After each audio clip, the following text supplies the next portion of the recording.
बिस्मिल्लाहिर्रहमानिर्रहीम। अस्सलाम वालेकुम। मैं मुदस्सिर शाही एडवोकेट और आप देख रहे हैं लीगल इशूज़। आज जो लीगल इशू हम डिस्कस करेंगे वो ये है कि दियत की रकम, बंदा किसी को मर्डर कर दे, बंदा मार दे, उसके बाद वो पैसे दे और सुलह कर ले और जनाब घर जाए, तो ये दियत क्या चीज़ है? क्या ये इस्लामी कानून है? ये हमारे मुल्क का कानून है? दियत की कितनी वैल्यू होती है? कौन इस तरह तो फिर अमीर आदमी बंदा मारे, पैसे दिए जनाब, दियत की रकम दी और घर चला, क्या ऐसा है? तो इसके ऊपर थोड़ी सी गुजारिशात इंशाल्लाह मैं आपको पेश कर देता हूँ। तो उम्मीद है आप कुछ ना कुछ ज़रूर सीखेंगे इसके बारे में। दियत की पहली बात यह है कि मिडिल क्लास तो बिल्कुल ही भूल जाए, बंदा नहीं मारना आपने। उसकी वजह है कि दियत की रकम जो है आजकल हर साल फ़िक्स करती है ना।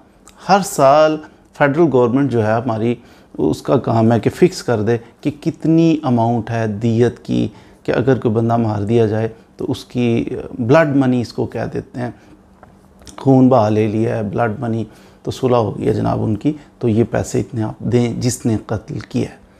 तो ये कुछ चांस होता है। ये माफ़ी की सूरत है एक, कि किस तरह बंदा कोई किसी को माफ़ कर सकता है। तो बहरहाल कहते हैं किसास में भी ज़िंदगी है। किसास का मतलब है अगर किसी ने मारा है उसको मार दिया जाए, कातिल को मार दिया जाए, तो इसमें भी ज़िंदगी है, इस्लाह होती है माशरे में, लोग बाकी फिर इस चीज़ से बचते हैं। तो माफ़ कर देना, इसकी भी गुंजाइश मौजूद है अगर माफ़ कर दिया जाए। तो ये जो कानून के अंदर लिखा हुआ है ना कि कितनी होगी, सेक्शन है ताज़ीरात पाकिस्तान PPC, उसका सेक्शन है 323 के अंदर लिखा हुआ है कि कितना फ़िक्स करनी है दियत, मिनिमम वैल्यू उसकी दे दी गई। कहते हैं कि जनाब पहले तो देखा ये जाएगा कि अदालत जो है ना, दियत की रकम फ़िक्स करते हुए अदालत ने देखना स्टेटस, कि जो बंदा मर्डर कर रहा है ना उसका स्टेटस क्या है, कितना पे कर सकता है। भाई इस तरह तो अमीर आदमी होगा, पाकिस्तान का सबसे अमीर आदमी, तो वो बंदे मारी जाए, वो दियत, उसको दियत की परवाह, अरबों खरबों रुपया उसके पास, तो दियत थोड़ी सी वो देगा जो कि 1 करोड़ से कम है, तो दे देगा, तो उसको तो कुछ नहीं फ़र्क पड़ेगा। कोर्ट ने देखना इसका स्टेटस क्या है।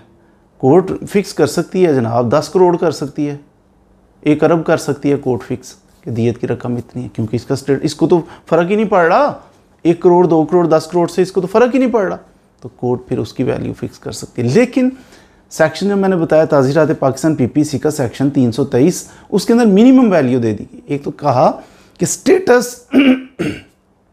स्टेटस देखा जाएगा पार्टीज़ का, कि ये जनाब जिसने कत्ल किया है, जो कत्ल हुआ है उसके लवाहिकीन का क्या स्टेटस है। ये स्टेटस चेक करके डिटरमिन करनी है कोर्ट ने, फिक्स करनी है कि ये दियत मैं फ़िक्स करता हूँ। लेकिन मिनिमम वैल्यू दे दी गई। उन्होंने कहा कम अज़ कम जो दियत की वैल्यू है वो 30,630 ग्राम चांदी की वैल्यू से कम ना हो। अब 30,630 ग्राम चांदी जो होती है उसकी वैल्यू ये फ़िक्स करती है फेडरल गवर्नमेंट, हर साल फ़िक्स करती है, इस साल भी किया उन्होंने। तो ये 1 जुलाई से लेके ऑनवर्ड उन्होंने फ़िक्स कर दिया, 30 जून तक चलेगी, अगले साल 30 जून तक, 1 साल के लिए फ़िक्स करते हैं।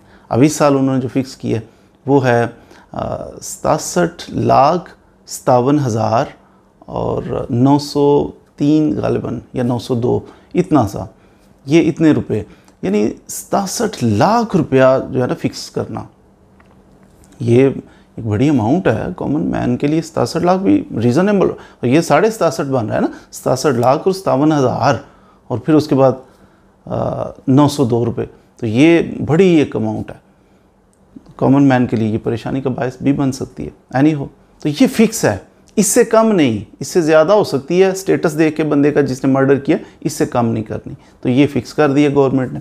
अब ये जो दियत की रकम फ़िक्स की जाती है ना, इसको कुछ बालिग हैं, कुछ नाबालिगान की हद तक तो पे करनी है। वो सुलह भी कर लें, वो माफ़ भी कर दें, दियत की रकम माफ़ नहीं होती, वो नाबालिगान को पे करना। और बालिग अगर अपना हिस्सा वेव भी कर सकता है, माफ़ भी कर सकता है, कह सकता है जी मेरा जो, मिसाल के तो बेवा है, तो वो कहती है मेरे शोहर को मारा था, चलो 8वां हिस्सा जो मैं, इसका दियत की जो रकम मिलेगी ना, बंदा जो मर्डर हुआ है, सुलह हो गई है जनाब, दियत की रकम इनको मिल गई, दियत की रकम उसी तरह प्रोपोर्शन के साथ तकसीम होगी जिस तरह आपका जनाब विरासत तकसीम होती है। बेवा को 1/8 मिलेगा, बच्चे को इतना, बच्ची को इतना, बाप को, तो उसी तरह से।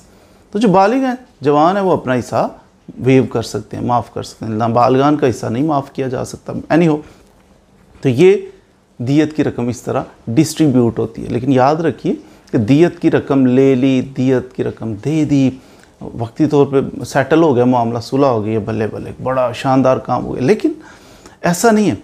जब भी कोई बंदा किसी को मर्डर करता है ना, तो उसे दो लॉस होते हैं। एक लॉस होता है लवाहिकीन का, उसके बच्चों का लॉस हुआ, उसकी बेवा का हुआ, उसके बाप का हुआ, ये जो वारसान है इनका लॉस हुआ है। तो ये जो दियत शियत लेते देते हैं, इसका ताल्लुक उस लॉस से कि जो ज़िंदा रह गए इनको जो लॉस हुआ है उसको कुछ ना कुछ अकोमोडेट करने की कोशिश की जाती है दियत की सूरत में। दूसरा लॉस ये होता है जिस बंदे की जान ली है उस बंदे का भी तो लॉस हुआ है, उसकी जान ले ली आपने, तो वो अकोमोडेट नहीं कर सकते आप। हाँ जी, वो आपने क्या करना है, क़यामत वाले दिन उसने आपका गिरेबान पकड़ना है। दुनिया के अंदर रहते हुए माफ़ी तलाफ़ी भी हो जाए, सुलह भी हो जाए, आपको ज़ाय मौत से बच भी जाओ, आप 67 लाख रुपया दे भी दो, फिर भी क़यामत वाले दिन वो खड़ा होगा और वो आपका गिरेबान पकड़ेगा और कहेगा इधर आओ, क्यों मुझे नाहक कत्ल किया था आपने।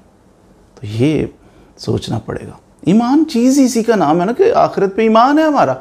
तो अगर आखिरत पे ईमान बेईमान बंदा हो तो उसको फिर हमारी नसीहतें कोई असर नहीं ना करती। तो इसलिए मर्डर करने से पहले ये सोचना है कि दो तरह के लॉसेस हो रहे हैं। एक, रिकवर कर सकते हो आप, इन लोगों के साथ डील कर सकते हो, मिन्नत कर सकते हो, पाँव पड़ सकते हो। तो जिसको मार रहे हो ना, तो वो क़यामत वाले दिन अपना बदला लेगा। तो क़यामत वाला दिन तो सख्त होगा ना, मुश्किल में पड़ जाएंगे आप लोग। इसमें एक ऑप्शन ये भी है कि 331 PPC ताज़ीरात पाकिस्तान का सेक्शन 331 वो कहता है कि इकट्ठी भी अगर दियत की रकम है तो इकट्ठी आप 67 लाख 67.5 लाख वो इकट्ठी भी पे कर सकते हैं, उसकी किस्तें भी की जा सकती। 5 साल के अंदर अंदर पे कर दें तो भी सेटलमेंट आपकी हो गई है। तो 5 साल के अंदर एक साथ में आप पे करना चाहें तो ये भी ऑप्शन कोर्ट के पास मौजूद होता है। कोर्ट किस्तें बना देती है, 5 साल के अंदर आपने पे करना होता है। इकट्ठी भी आप पे कर सकते हैं। ये दोनों सूरतें मौजूद हैं। याद रखिए, ये ज़रूरी नहीं है कि दियत आपने पे कर दी, आपकी पार्टी से सेटलमेंट हो गई है, लवाहिकीन से हो गई है, जिसका बंदा मरा है तो आप जनाब नहीं।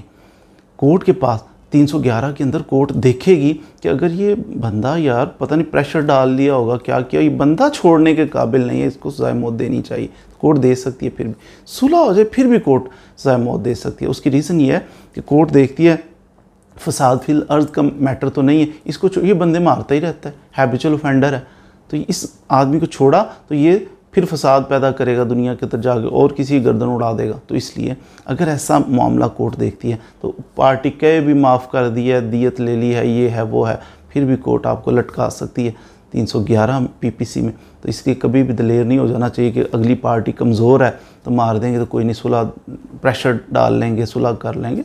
कोर्ट अगर आपको चाहे तो इसके बावजूद सज़ाए मौत दे सकती है। देखिए, माफ़ भी करना चाहिए, लेकिन दो तरह के लोग होते हैं। एक वो लोग जिनसे ख़ता हो जाती है, गलती हो जाती है, कर बैठे बेचारे, कत्ले अम्द किया या वैसे उनसे हो गया। दूसरी पार्टी वो होती है जो फ़िरौन टाइप होते हैं। फ़िरौन टाइप वो होते हैं कि जो लोग जानबूझ के कसदन वो किसी को मर्डर करते हैं, ये दूसरी पार्टी। अब जो नौजवान था बेचारा डिप्रेस था, कोई ऐसी उसको हो गया उससे, तो इसको छोड़ें, इसको नेकी का इस्लाह का मौका दें, इससे सुलह कर लें, ये तो समझ में आता है। तो ऐसा बंदा उससे सुलह ना करें जो फ़िरौन है, जो पैसे के और तकब्बुर की वजह से वो करता रहता है, हैबिचुअल है, उसकी आदत बनी हुई है। तो ऐसे बंदे के साथ सुलह नहीं करनी चाहिए, उसको माफ़ नहीं करना चाहिए। और किसको माफ़ करना चाहिए? जिससे हो गया, पछतावा है उसे, कमज़ोर आदमी है, नौजवान था तो लड़कपन में हो गया, कुछ ऐसा काम हो गया, तो उसे माफ़ भी कर सकते हैं। तो उम्मीद है आपने आज की वीडियो से कुछ ना कुछ ज़रूर सीख लिया होगा दियत के बारे में। मज़ीद वीडियोज़ के लिए हमारे साथ रहिए। Thank you very much.